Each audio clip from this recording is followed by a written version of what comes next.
In 2008, one of the most outrageous examples of political correctness run amok unfolded on the small college campus of Indiana University, Purdue University, Indianapolis, or IUPUI. Custodial worker and part-time student Keith John Sampson was accused and found guilty of racial harassment of his African-American co-workers for the simple act of reading a book. That's right. At IUPUI, the Affirmative Action Office has determined that it's possible to racially harass someone by silently reading a book.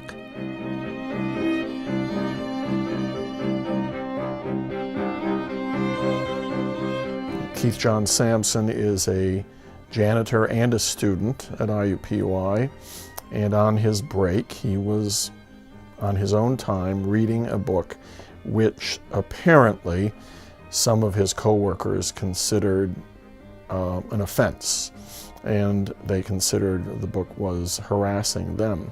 Keith Sampson is a student janitor, just credits away from getting his degree, and he was reading a book, and he was found guilty without a hearing of racial harassment for reading that book. My name is Keith John Sampson. I'm a communications studies student. I've been going to school here off and on for 20 years. And 4 years ago, I took a job as a janitor on campus to work full-time to pay for my books and living expenses. My habit would be on my work breaks, my lunch break and my time off, would be to sit and read. A lot of people do that. Some people will read the newspaper. People read the Bible, just whatever they want, Cosmopolitan. And so my enjoyment would be to sit there and read literature. The book was Notre Dame versus the Klan. It celebrated the defeat of the Klan in a 1926 riot, and even though he tried over and over again to explain that this book is actually celebrating the defeat of the Klan, he was found guilty of racial harassment nonetheless. Keith Sampson's troubles all started when an African-American co-worker witnessed Keith silently reading his book. She came in the break room and saw me reading the book, and she mentioned to me just casually that she didn't like the Klan. And I agreed with her. I said, I agree. I said the Klan was terrible, and I thought it was a segue to talk about the book. I said that I didn't know that they had ruled Indiana, and so I thought that was the end of it. She didn't say anything more. She may have been offended by the book, but she certainly didn't say anything to me. There was no conversation. There was no questions ever put to me, why are you reading this book on the Klan, from her. My name is Todd Tucker. I'm the author of Notre Dame versus the Klan. It's a book that describes a riot that took place between the students of Notre Dame and members of the Ku Klux Klan in May of 1924. I don't think the contents of my book are controversial at all. I mean, it's about a historical episode that happened in Indiana. So, you know, I think that it was just one of the other employees was offended by the imagery on the cover, which there are burning crosses and robed Klansmen on the cover. And so, like I said, they just said, well, okay, we declare this to be racial harassment, and no argument can sway us. All she could see on the cover was KKK, or the Klan, and she took exception to it. A complaint was filed with the Affirmative Action Office, and Keith John Sampson was ordered to appear. I had no trepidation about going there. I brought the book with me. I thought, these are educated people. They will know the difference between somebody that is in the Klan as opposed to somebody who's trying to educate themselves on what the Klan stands for.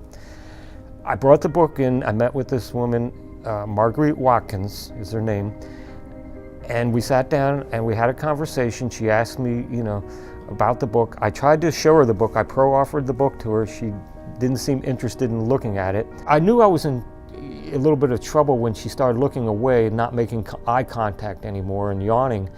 It was as if she had already made up her mind. It bothered me greatly that the Affirmative Action Office didn't want to know and didn't care about kind of what Keith's motives were with the book. Their stance seemed to be that it's racial harassment if we say it's racial harassment, and don't bother us with the facts. A few weeks later, I received a letter in the mail saying that I was found guilty of racial harassment for repeatedly reading the book Notre Dame versus the Klan, How the Fighting Irish Defeated the Ku Klux Klan by Todd Tucker. Keith wrote me a letter, and when I first read it, I was certain that there must be more to the story, that it couldn't be as ridiculous as he described, but he enclosed the letter he got from the Affirmative Action Office at IUPUI, which made it pretty clear that his crime was reading my book. The Affirmative Action Office threatened, serious disciplinary action if Keith didn't change his reading habits to meet the AAO's repressive arbitrary standards. On review of this matter, we conclude that your conduct constitutes racial harassment and that you demonstrate disdain and insensitivity to your coworkers. You used extremely poor judgment by insisting on openly reading the book related to a historically and racially abhorrent subject in the presence of your black coworkers. During your meeting with Marguerite Watkins, Assistant Affirmative Action Officer, you were instructed to stop reading the book in the immediate presence of your coworkers, and when reading the book, to sit apart from the immediate proximity of these coworkers. Please be advised, any future substantiated conduct of a similar nature could result in serious disciplinary action. There was no way he could rebut this. There was no excuse. Simply because people had actually literally judged the book by its cover, he would now have racial harassment on his file forever. Now, it's important to understand how serious of a finding that is. If you have a racial harassment finding on your file, people are going to assume you are actually a part of the Klan or doing Klan-like actions rather than reading a book celebrating the defeat of the Klan. So the university did this lightly, they did it without due process, and they really potentially ruined a loyal student's career. I had tears in my eyes. I was crying because this was not me, and I didn't know how to explain to anybody that it was not me. I'm a communications studies student, and I couldn't communicate that I'm not a Klansman. And a moment later, I read the letter a second time that night, and I started laughing hysterically because I realized this won't stand. I mean, this is not true, and I have to, speak out. Somehow I had to find a way to find allies. Keith reached out to the Indiana ACLU, who pressured the Affirmative Action Office to write a second letter to Mr. Sampson. It was a half-hearted attempt to back down without admitting any wrongdoing. The second letter was very ambiguous. It didn't mention the book. It just said they were unable to reach a final conclusion. It was the perception of your coworkers that you were engaging in conduct for the purpose of creating a hostile atmosphere of antagonism. If the conduct was intended to cause disruption to the work environment, such behavior would be subject to action by the university. However, because I cannot draw any final conclusion in this instance, no such adverse disciplinary action has been or will be taken in connection with the circumstances at hand. But why couldn't they draw a final conclusion? The final conclusion is that I was not committing racial harassment by reading an anti-Klan history book. That is the final conclusion. That's when FIRE, the Foundation for Individual Rights in Education, came to the aid of Keith John Sampson. FIRE sees harassment abused time and time again by universities. Op-eds get called harassment, posters get called harassment. This is the first time that I've seen merely reading a book called harassment, but this harassment rationale gets used to justify speech codes and to justify the punishment of the most innocuous speech imaginable. You cannot commit racial harassment for reading a book that is in the university's own library. It is impossible. I'm standing on the campus of IUPUI right now. I'm in front of the library, and one of the many absurdities of this case is the fact that the very book at issue in Keith John's case, this book right here by Todd Tucker, is available in the university's own library. So apparently the university seems to have no problem with students reading this book on their free time and doing things of that nature, but as long as it doesn't offend somebody who's nearby. I had no idea affirmative action would get involved to decide what books are acceptable by students or workers to read on a university campus. I mean, it's mind-boggling to think that they could get involved in that. It was this kind of willful crusading ignorance at IUPUI and it was also very indicative to me. It was very clear to me that office had far too much power and far too little oversight if they were comfortable sending a letter that was kind of that patently ridiculous. It's a case of stomping on his civil liberties, and how anybody cannot be outraged by this is totally beyond me. And what is extremely shocking is that no faculty member and certainly no administrator who has any kind of influence in faculty governance on this campus has publicly deplored what has happened. Our job is to expose what universities are trying to get away with behind closed doors and to make sure that the public truly knows the shocking ways in which universities such as IUPUI treat their students, such as Keith John in this case. We covered it extensively on our blog, and as a result of that, his story was picked up pretty heavily across the blogosphere.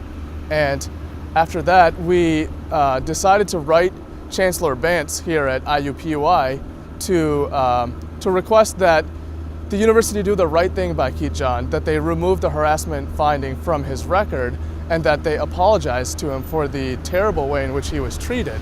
I really believe if it wasn't for FIRE, I would have never received an apology letter from Chancellor Bantz in July of 2008. I won't read this whole letter, but the Chancellor does say, "I want to offer you my apology for the problems associated with the letter you received in November from the Affirmative Action Office." I really believe in my heart, if it wasn't for FIRE, I would not have this letter to contradict this first letter that found me guilty of racial harassment. The president actually admitted wrongdoing. That's something that we don't get that often. So, but of course this case is absolutely unforgivable. It is pretty shameful that it took a university months to finally openly admit that reading a book did not constitute harassment. And this can be really disheartening in some ways, that universities have to be publicly shamed or sued into doing the right thing. I don't think it has to be this way, but FIRE will always fight when universities try to abuse their student rights like this. While FIRE was successful in their efforts to force IUPUI to apologize to Mr. Sampson, what did the administration do to ensure that nothing like this ever happens again?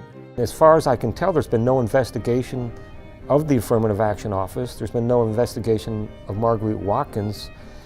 I have no ill feelings towards this woman that allegedly cannot read. I have no negative feelings towards her because I feel that she was used. Somebody was using her for their own agenda, and somebody, I feel, was the Affirmative Action Office.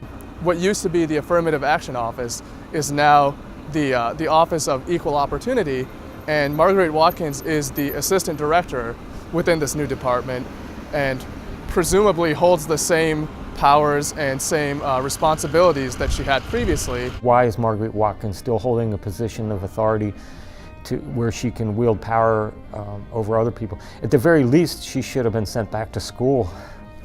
Now, my fear is that this could happen to somebody else, whether it's a professor, a student, or a worker, something similar, of a similar nature, and they will be compelled to go before her. I will tell you right now, if I'm ever told to go before Marguerite Watkins again, I'm going to refuse. I will not cooperate with any investigation of me in the future of any subject related to books, what books I'm reading.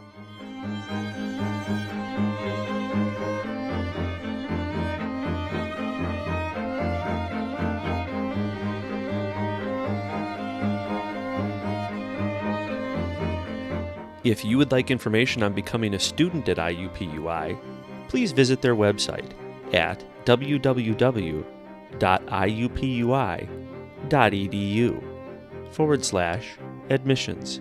If you would like detailed information on this case, as well as many others like it, please visit www.thefire.org. Notre Dame versus the Klan can be purchased by visiting www.toddtuckerbooks.com.